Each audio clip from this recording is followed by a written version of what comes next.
نحمده ونصلي ونسلم على رسوله الكريم اما بعد فاعوذ بالله من الشیطان الرجیم بسم اللہ الرحمن الرحیم صلاۃ والسلام علیک یا سیدی یا رسول اللہ وعلی آلک وصحبک یا حبیب اللہ۔ سامعین قدر حضرات، آج ہم یہ مسئلہ پڑھیں گے،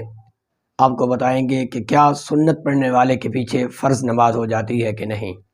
عزیزان گرامی، یاد رکھیے گا، ایک آدمی اکیلا نماز پڑھ رہا ہے، وہ فرض پڑھ رہا ہے، اس کے پیچھے کوئی آدمی آ کر کھڑا ہو جاتا ہے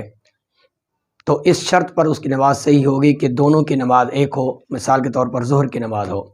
یا جو آگے آدمی نماز پڑھ رہا ہے اس کی نماز اعلیٰ ہو یعنی فرض ہو، اور پیچھے آنے والے کی نماز ادنا ہو یعنی نفل وغیرہ ہو، تو اس صورت میں پچھلے آدمی کی ابتدا صحیح ہو جائے گی، نماز ہو جائے گی۔ دوسری صورت اس کی یہ ہے کہ اگر آگے کھڑا ہونے والا آدمی وہ سنت ادا کر رہا ہے یا نوافل ادا کر رہا ہے، تو پیچھے آنے والا آدمی اگر فرض کی نیت کر لیتا ہے تو احناف کے نزدیک اس کی نماز صحیح نہیں ہوگی۔ اگر امام شافعی کے نزدیک اس کی نماز صحیح ہو جائے گی تو جب وہ سلام پھیر دے تو وہ بتا دے کہ میں نماز سنت ادا کر رہا تھا، تاکہ پیچھے اگر حنفی ہے تو وہ اپنی نماز کی اصلاح کر لے،